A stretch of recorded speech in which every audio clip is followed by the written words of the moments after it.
Hello and welcome to That's Entertaining, the show that's all about entertainment, events, and technology, and sometimes business. Nice to see everybody. I am your host, Arthur Kay. It is so good to be back with you again today for another episode. I'm excited about the show today. I mean, who isn't excited about their own show? But come on. I am genuinely excited because today on the show, I have a very special guest, someone who is very influential in my life's journey. And he's also doing some really cool stuff that I'm excited to share with you today. And also on the docket, we have some big entertainment event industry news, which I'm going to share with you.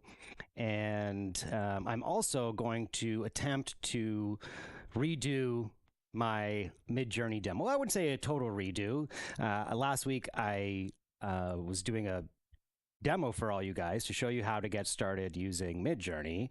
And of course, the moment I go to pull Midjourney up on the screen, crickets. It actually was down for everybody. And so I wasn't able to actually show you the image creation process, but we did get about 75% of the way there in how to get started with Midjourney. So if you don't know how to get started with Midjourney, you probably want to go back and watch last week's episode.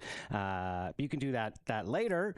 And this week, I'm just going to dive into showing you exactly how you create the images once you have Midjourney set up. So without further ado, let's get into the show.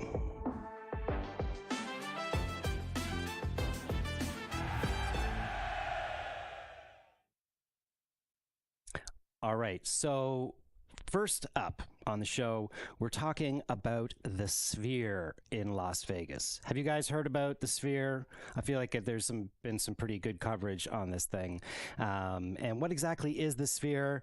Well, it is a gigantic sphere, go figure, in Las Vegas that is covered in over 1 million LEDs and is this immersive experience once you go inside. So I want to talk about this. This is a really revolutionary and innovative concept, and I'm going to talk about my views of the pros and cons. But first, I want to talk about some of the specs, and you can see on the screen I just have their website up here. So I mean, some of the things like 160,000 speakers for completely immersive sound, a LED wall on the inside that's the size of 2 soccer fields, gigantic. It also has haptics, so meaning your seat can move and vibrate to what's happening in the show, and it can even blow air or even smells into the audience. So fully immersive. I mean, I think it looks very cool, and I think the interesting thing about the Sphere is that it sort of does away with all your traditional production for a concert. You're not going to see the pyrotechnics. You're not going to see, the trussing and the line array speakers. Not that anyone needs to see that. That's actually one of the cool things about the Sphere, is that you can't see any of that. It's all hidden behind the video wall.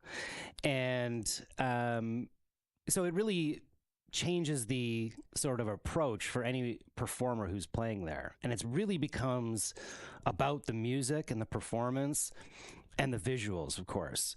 And, I was wondering to myself, I wonder if, I don't know, let's say Adele or Lady Gaga, someone who has like a Vegas residency, if, the production cost of their traditional production, how it would compare to doing something in the Sphere. Now, in the Sphere, if you look at, U2 is the first band to have a residency there.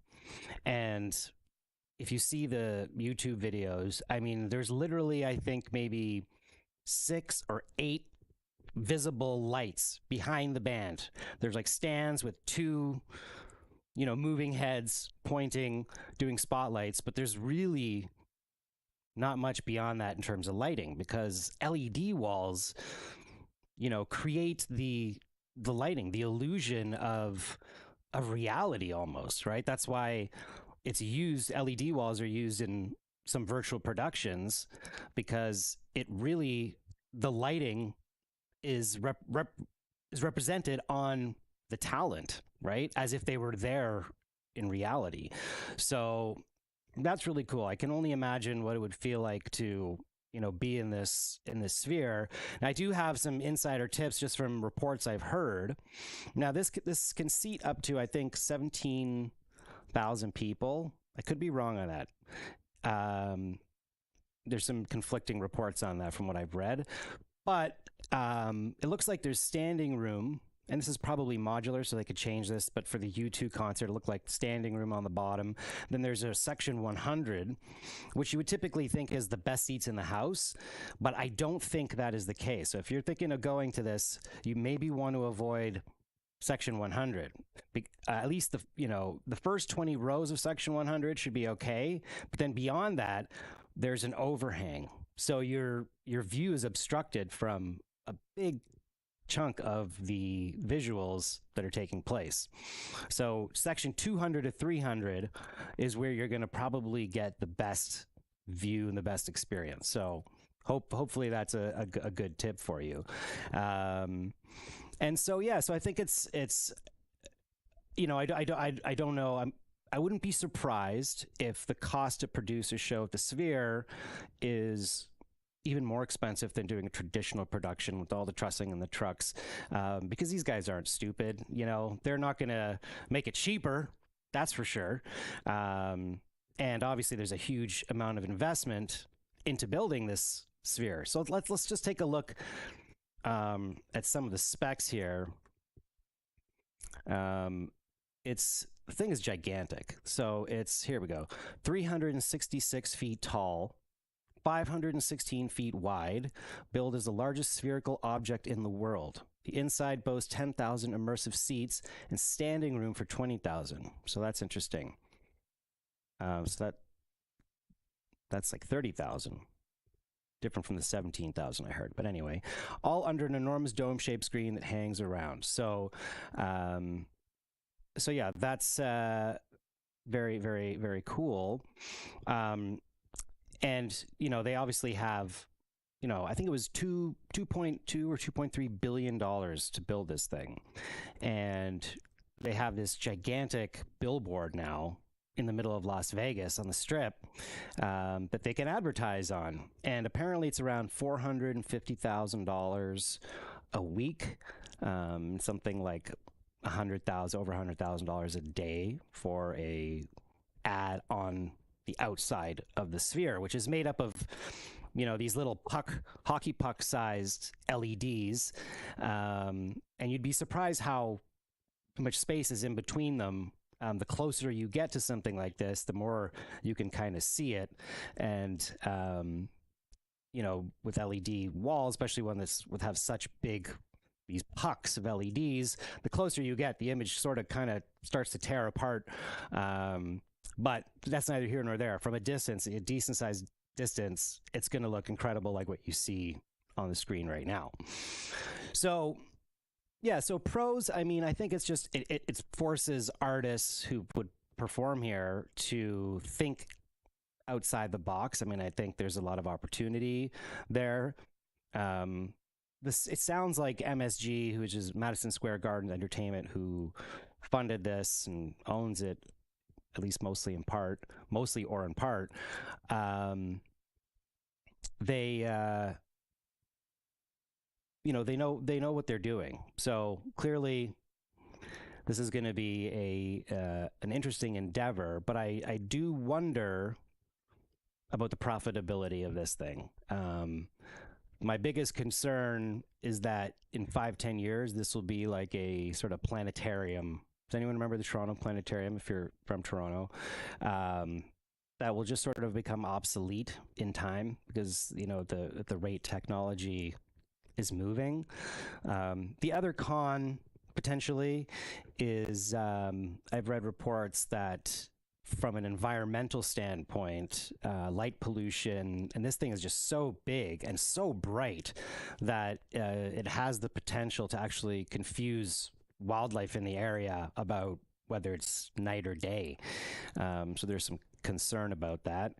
And it sounds like they're going to be starting or potentially building another one in London and maybe in the Middle East. So, here you can see the interactive robots they have. So it sounds like a very cool experience, and they've really thought about sort of the guest experience.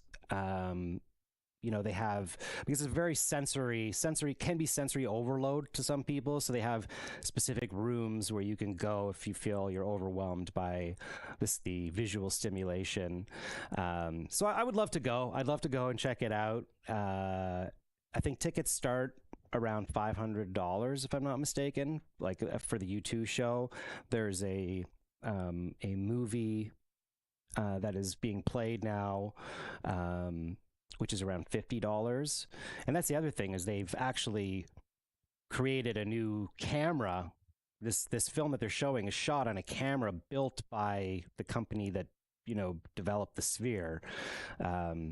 I guess you can kind of think of it like as an IMAX kind of thing, but a special camera to create video content for such a screen size. So yeah, so can't wait to see which artists we'll dive into here. This is definitely not like I think the type of venue where it's going to be a one night show, because you have to develop all this content for these screens. So it really makes sense for it to be some type of a residency, and then, you know, films and such. So yeah, it'll be really interesting to see if this place survives in the long haul. How, you know, whether it can be actually used for events. It would have to be, I think, some pretty special events. Like I could imagine a keynote address, but again, the cost to develop the content may be a barrier for a lot of companies. So anyway, let's move on to the next segment. I would love to know if anybody here has attended a show at the Sphere. I know a bunch of people were just down in Vegas for IMAX, and some people were able to make it and got tickets. So I can't wait to get some firsthand accounts, and hopefully I'll be able to make it down to Vegas to check this out. So moving along, we are going to get into the Midjourney demo.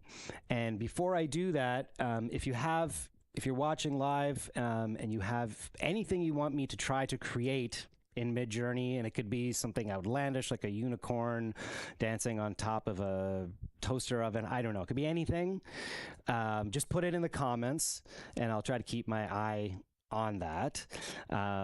So now, if you remember last week, I tried to give the demo. It didn't work extremely well because Midjourney was having some outages. So quick recap, sign up on midjourney.com, get yourself a Discord server.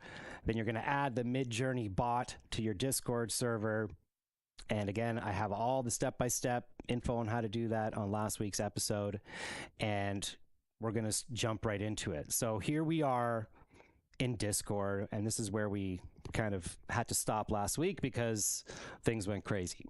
So, you know, maybe I'll just go up full screen here. Actually, no, I'll do that. I'm going to do this.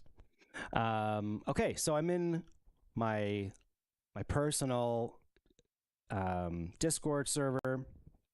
I've got everything set up, and now I'm ready to create an image. So all I have to do is press /imagine, and then I'm going to press enter, and I can enter whatever it is that I want to prompt. So for the purposes of today's show, I'm just going to go a photo of a networking event, and I'm going to hit enter. Okay, so it's going to say waiting to start. I do have it on turbo mode, so it should go pretty quickly here. So you can start to see the image as it's progressing, and you can see it's 93% done, and now it's complete. So I'm just going to open that up so you can see it. Okay, so yeah, pretty good right off the bat. But I want to add some detail to it. I just kept it really simple, and this is often how I start building my prompts, is I just start simple and start building on them.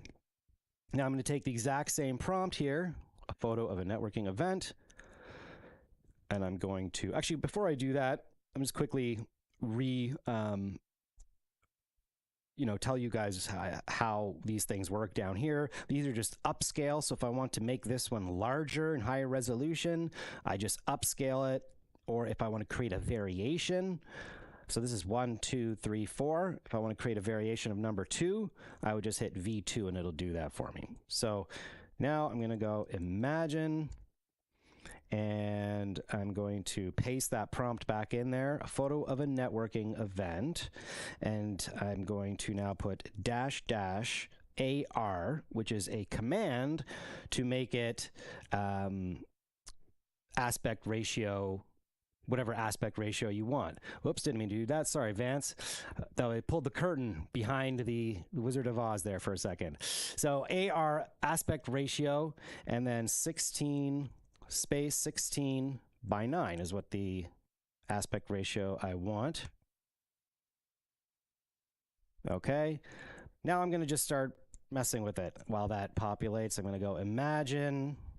I'm going to paste this prompt in there, a photo of a networking event at an exclusive venue in Palm Springs. Let's just try that. I'm going to put outdoors photo realistic. Okay, and I'm going to go -- AR space 16:9 for my aspect ratio. Boom. So now let's take a look. Okay, so now I've got the aspect ratio I want. Here, I'm going to even make this even bigger so you can see.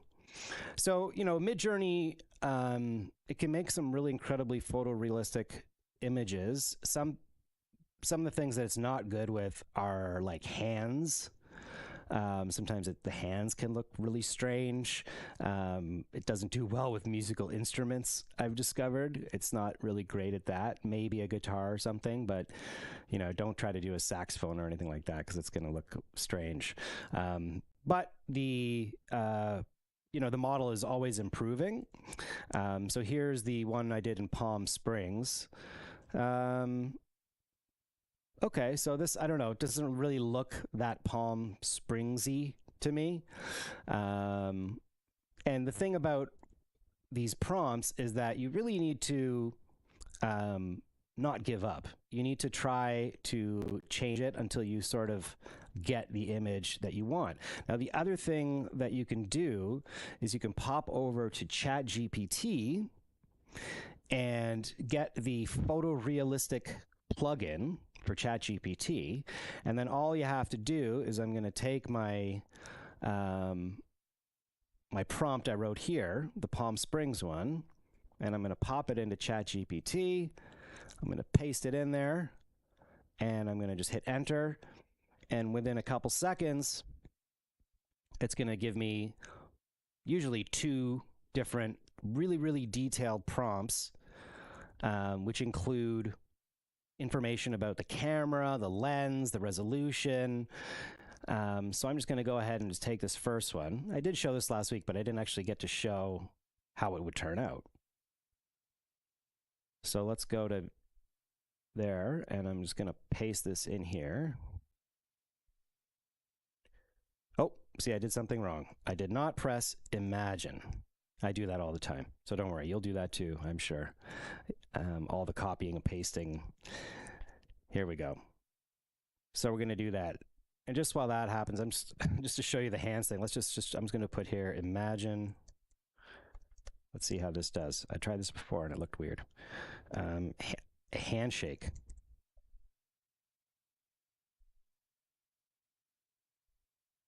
Okay, so I can already see that this I can see that this Palm Springs one with the ChatGPT prompt looks way better. I can see mountains and it looks like California, or Florida, or wherever Palm Springs is. I think it's Florida. Yeah, it's Florida. Okay, so now I have one that I like. Okay, I think I'm gonna go with number 2. I'm gonna upscale number 2. Okay, so let's see. Oh, here's the handshake. Okay, so yeah, you can see this one down here. This is the AI shaking hands, but these aren't terrible actually. This one has 6 fingers, 1, 2, 3, 4, 5, 6. So that's weird. This one looks like super veiny, so I don't know. It's okay, I guess. This one has the right number of fingers. No, it doesn't. 1, 2, 3, 4, 5, 6. So yeah, it doesn't do well with hands, as you can see. But that's okay. So did it upscale? Yes, it upscaled. Okay, so now I've got this image here, and I can vary a region, or I can make variations. I can upscale it 2 times, upscale it 4 times. Oh, this is new, so that's cool. I can zoom out if I want to see, you know, it from a different zoomed out perspective. I'm just going to try this one. I'm going to vary this region. So all I'm going to do is I'm going to go over this pool area.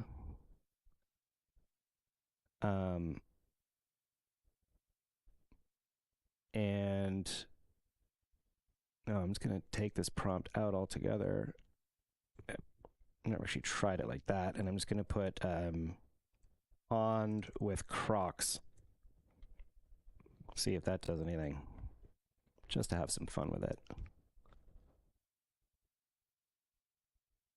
Okay, so we'll see what comes.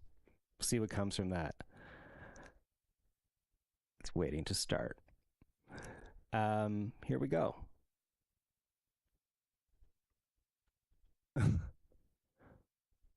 Almost done. Oh, not yet. That's not the one. It's still going. Almost there. And there we go. Let's see what this looks like. Frogs. There's some frogs there. These look like some type of Komodo dragon or something, perhaps. But down here, these ones are pretty good. This one looks, pretty legit. So, the point is that you can really play around with it. You can really have some fun with it. And the use cases, how you would incorporate this into, for example, your event workflow. I mean, for me, I can say that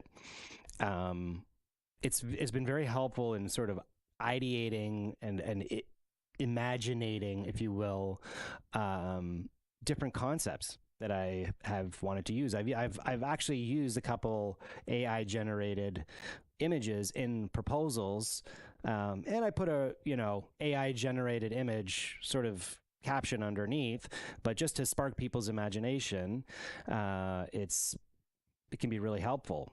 So that's one way you can use it, or even if you wanted to, let's say, create a logo, and you wanted to ideate some ideas and then pass it on to a graphic designer to actually do something, then you could, well, here, why don't we just try something right now? We'll just go /imagine a logo for a event planning company. Oh, the other thing that Midjourney really doesn't do well is text. So it looks just like a bunch of gobbledygook. But again, for inspiration, it could work really well. So logo for an event planning company with gold and blue 3D. I can just also put a bunch of, comma separated descriptors, 3D, ultra detailed. I can say word mark. Well, that's probably not a good one because it doesn't do well with, I could say crest and photo realistic rendering. It's really amazing what it can do. I mean, you could ask it to create a blueprint, what looks like a blueprint of the Toronto Sky CN Tower or Burj Khalifa or whatever. So here it's creating some different ideas. So here's the complete one. So yeah, that looks pretty cool. I mean, obviously I'd tweak that, but just as a first go, it's it can be really, really fun to play with and very helpful. I've definitely gone down a rabbit hole. I've even used it for my kids. I've let my kids play with it a little bit and getting them to imagine things. And we use it to create coloring books. I'll say, create a coloring page for my kids, for them to color in about, and then I get them to fill in the blanks, a princess or a frog or whatever it is that they want to create. And then I just, save it, print it out, and they color it. So that's been a kind of cool and fun use case for that. All right, so now moving on, I'm getting excited to bring my guest Vance McKenzie up, and Vance and I have a very long history, which we'll get into, but first I want to just play this little video to tell you about Vance.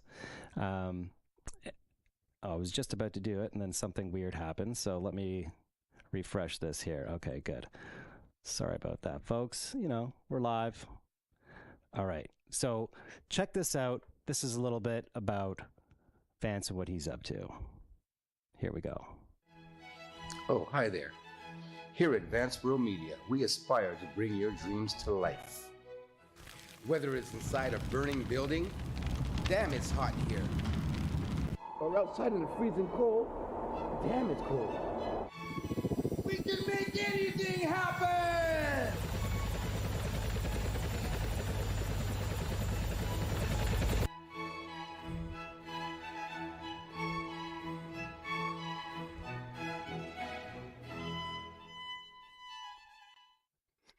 Vance, how are you, my man?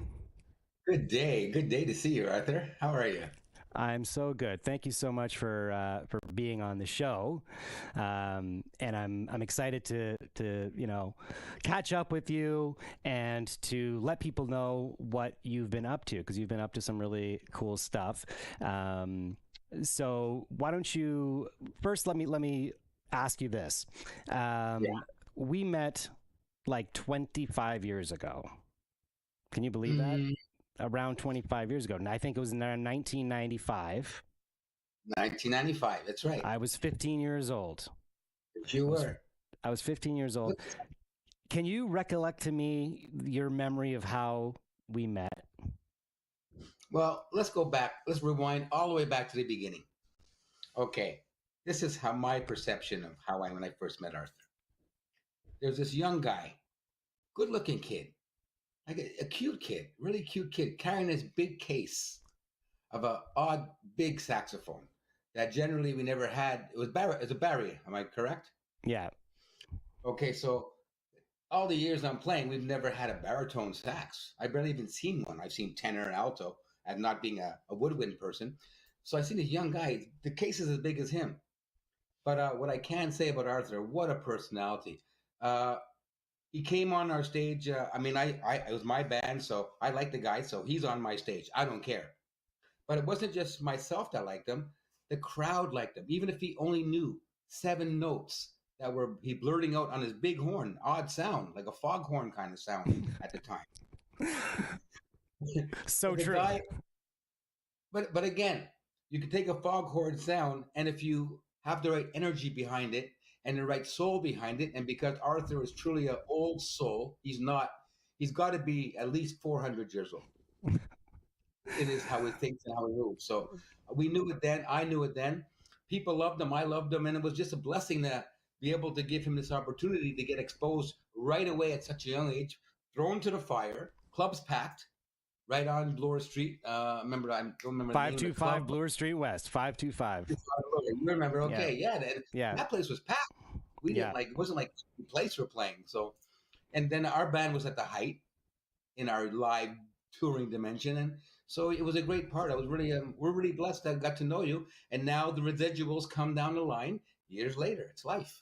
Yeah, exactly. So my recollection is I stumbled upon this place on Bloor Street West here in Toronto, downtown Toronto, and walked in and saw Vance and these guys, to me, much older guys, playing on stage and like bringing the funk. Okay. Like they were just, the Commodores, Earth, Wind and Fire, Kool and the Gang. And it was just so incredible. Right. And I was, I grew up playing saxophone and I studied classically. And when I got to high school around 14, 15, I discovered James Brown and P-Funk. And I just was at that time when I stumbled upon Vance and his band Something Extra. And yes, I had this baritone sax, which I really liked. I also had an alto, but I chose to play this baritone sax. And I probably wasn't that great, but like Vance said, I brought the enthusiasm. And, to be very honest with you, like that, changed the sort of direction of my life and, set me on a certain path. And it was, great to have these mentors of guys who were just, teaching me the ways of the funk and gigging, how to gig and, showmanship and how to dress, and all these things that I picked up from you and the rest of the guys at this age was just a wonderful thing. So I'm so glad to come full circle and be able to have you here on my show. And so obviously, from the conversation, people can tell that you're a musician. Give me a quick sort of background, because you've traveled all over the world doing music, and give us the quick history before before we get into what's happening now in the future. Yeah.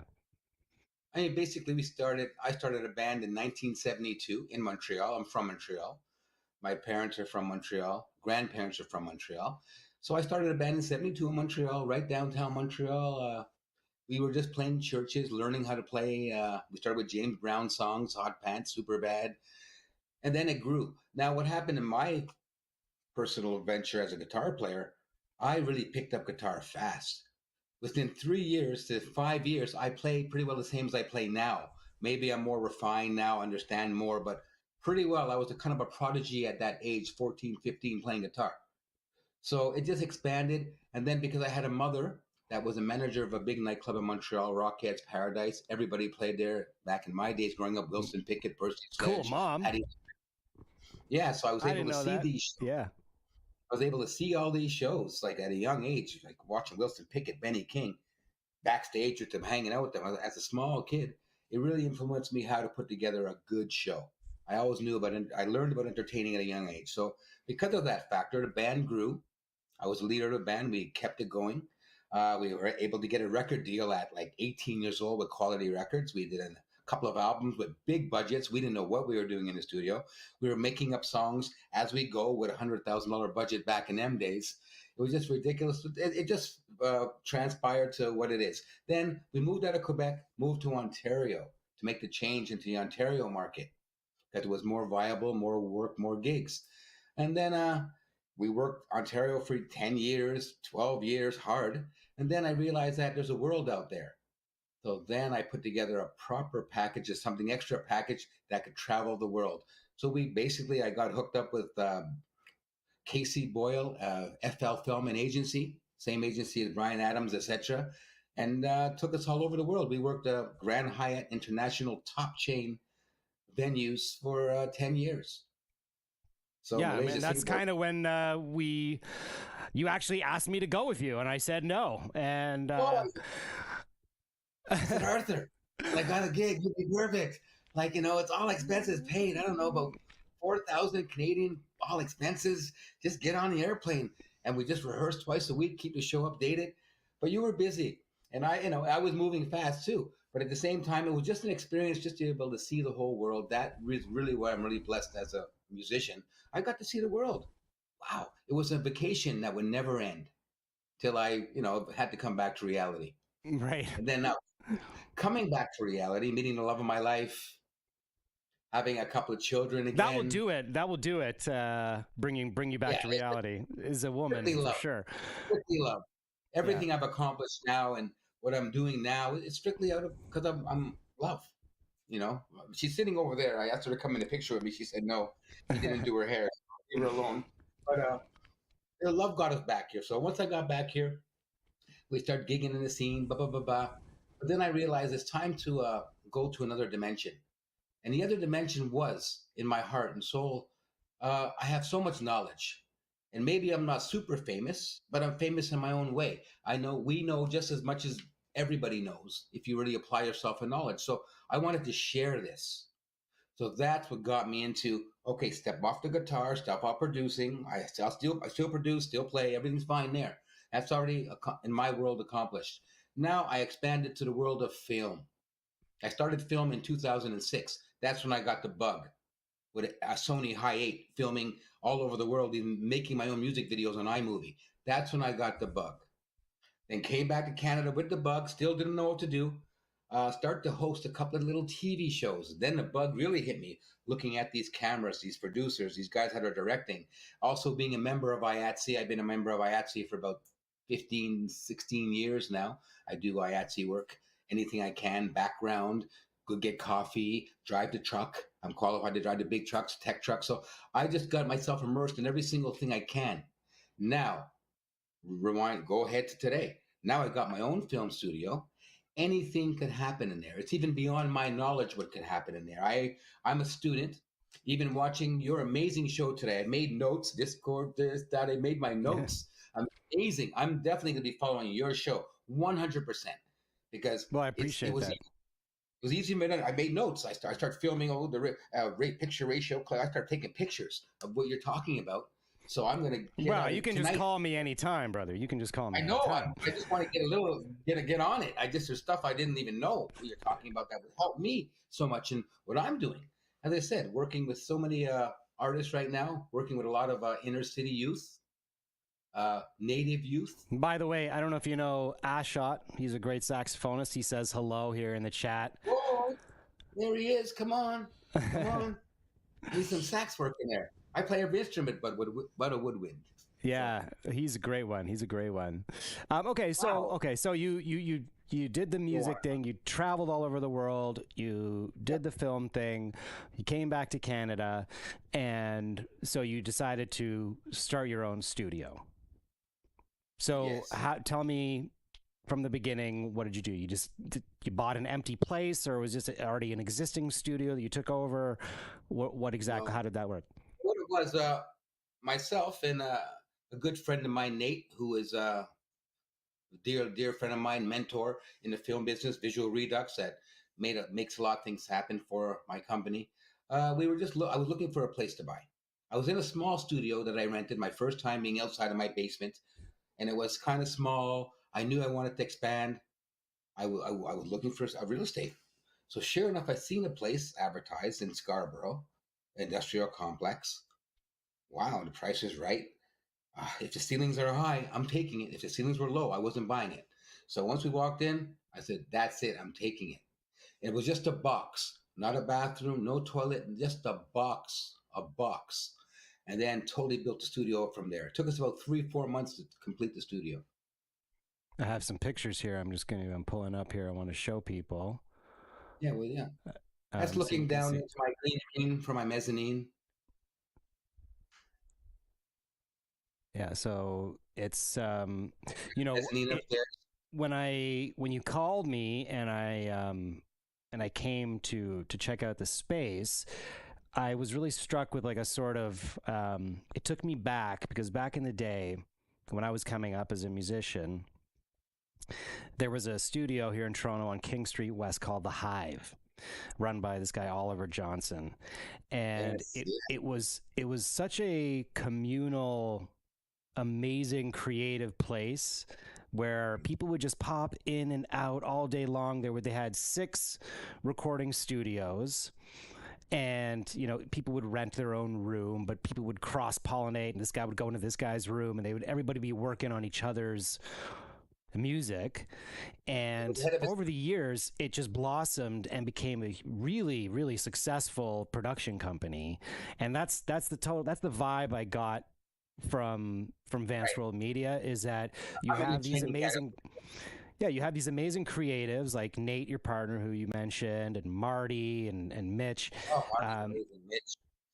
Yeah, and that it's you're doing work in there, but there's also experimentation, and there's also just trying to push the boundaries of what is possible, right? Yes. And so I've even, hired out the studio for, I think, 3 projects. Best paying client. Thanks. Well, yeah, got to support, got to support. Never ask for freebies. You brought the Adam Grow project to my studio, which was really a big boost to us. Your request live is just super amazing. The band you brought. I can go on and on about you. I'm gonna have a show on you myself next week.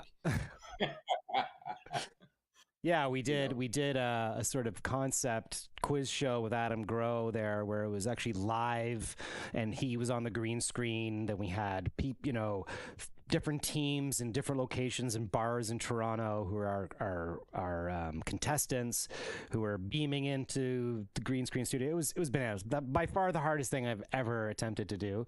But we're really taking it to another level. What it is with us guys, and I can speak for yourself, like, okay, we're not the Spielberg right now, or we're not the John Landis, or we're not the Quincy Joneses, but we are at a level that is to par to today and what we need, and we're giving people a chance that don't have access to John Landis today. Call Arthur. Like we have the know-how to get the know-how. If we don't know everything, we are on the path to really knowing everything, and we're still in a small dimension where we're approachable. Vanceworld Media is approachable. You have an idea, you have something you want to do that makes some sense. Let's talk. Like, we're open. I'm open for everything right now. And, I want to open people's minds to the possibility of what you can do on a green screen, right? Like, there's so much that can be done. And so you're not just a green screen too, because you have in-house music production as well. Yeah, I have a full studio, but I built the place as a film set. Every aspect of the place is a film set. Every wall has been painted in design of my mind. I could put a camera, put someone there. The studio itself has different walls. The upstairs itself is set up in a different way for documentary dimensions for the second floor. Everything is set up as a set, including room. There's even rooms you're not seeing in the pictures that I do have. You can make it. So, in that sense, very important stuff and very good stuff for, again, people that need a chance.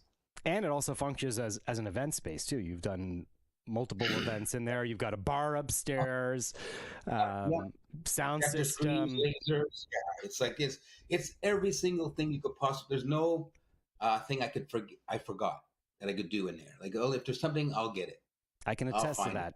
I can attest to that. He's got the coffee machine and the snacks and everything. So drinks, beer in the fridge, everything is there. Yeah, the event situation is working out real well for that as well. I think that's kind of moving into this second spot after film right now. Events, people are doing their parties there, their theme parties there. They love it when I could put their party on the green screen, then give it back to them in Paris.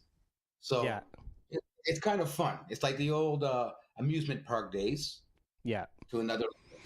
And I mean, like, you guys are doing some really like cutting edge technology. I mean, you're working with like Blender, Unreal Engine, After Effects, and when I came to you with my project, it was a pretty ambitious project that I want to do, because it's filming 10 musicians and compositing compositing it all into Unreal Engine, and a 5-minute, almost 6-minute song that has to have multiple shots. And so I'll pull up a little clip of please do. I'll pull up a little clip of this. So here's what we did with You Request Live Vanceworld Media, and this is again, in big part to obviously the studio, Marty, who edited, and I should say, so you have Vanceworld Media, and then you have Visual Redux, which is like your video service, right? Powered by, they're powered by Visual Redux. Yeah, exactly. So here, check this out. I'm very proud of it. I think it's one of the best videos that I've ever done. So take a look. My love is like a rocket, watch it blast off, and I'm feeling so electric, dance my ass off. And even if I wanted to, I can't stop. Yeah. You want me, I want you, baby. My sugar boo, I'm levitating. The Milky Way, we're renegading. I got you, moonlight, you're my starlight. I need you all night. Come on, dance with me. So that gives people an idea. But I really want to stress that, like, because people don't realize that none of that is real except for the people, right? The background, the space, it looks completely photorealistic, but it is not. It is created in Unreal Engine, and the whole thing is shot with one camera that was stationary. The camera didn't even move once, and you still have all that movement. So, if I were to attempt to do something like that, 10 years ago, to make a video of that quality, it would have cost me tens of thousands of dollars, right? So the possibility to, your imagination is really the only thing holding you back when it comes to creating content like this, right? So I definitely encourage people to, think outside the box. You may be wanting to create some type of a promotional material or some type of content, but think you don't have the budget for it, but you may be surprised at what can be accomplished. Little TikTokers and their bloggers, little pieces they want. They could be out of this world little pieces that you can step up, go a notch above. That's right. Yeah. So, So tell people what's the best way to get a hold of you if they want to reach out for some virtual production. Well, hey, all you got to do is go vanceworldmedia.com. Everything, you can take it from there. Or if you want to Google stuff we've done, Google Vanceworld Media, YouTube Vanceworld Media. But vanceworldmedia.com is our main connection. We could always be reached. Numbers are there. Email is there. Hey, you could find me. As I tell my kids, you could always find me. I want to show this little clip here from one of the videos. I'm not going to play the audio because it's a little bit NSFW, not safe for work. Yeah. So in case anyone's watching, it's a hip hop track. But it's look at. I just want you to see this shot. Okay, I think this is a really, really cool shot. So this guy's sitting on the roof of a building, and just watch here for a second. Pans out.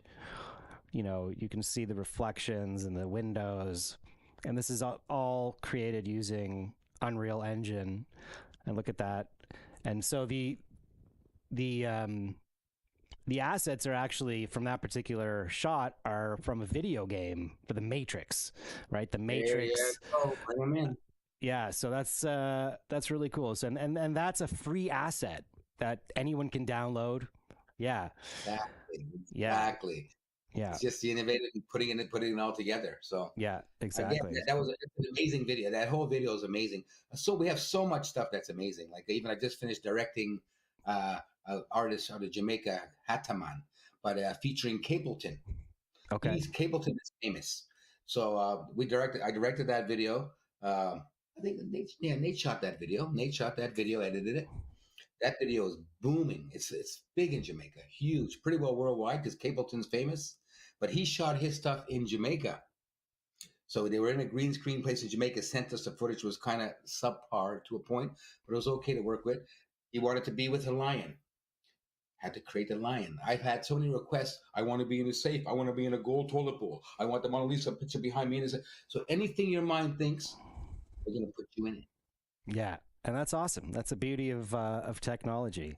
So on that note, you should definitely reach out to Vance and his team at Vanceworld Media. They're doing some amazing things.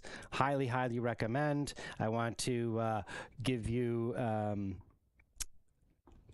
a round of virtual applause for everything that you've done. I'm going to give you some confetti. There you go. I tried to do my applause, but for some reason it's not triggering. So you get the confetti. There you go. Vance, thank you so much for agreeing to be on the show. It's always great to see you and to see, all the amazing work that you're doing. And I will definitely have to come by the studio and we'll have to do a little jam session. Let's do that. All right. Thanks, Vance. Appreciate you. All the best to you, man. All right. Take care, my man. All right, so that brings to conclusion another episode of That's Entertaining. Thank you so much for tuning in. Hope you got something out of the show today. And of course, as always, don't forget to like the video, subscribe, ding the bell, do all the things so that you can stay in the know and up to date with all the things That's Entertaining. So for me, that's it. I'm signing out. This is Arthur K. Thank you so much and have a blessed day.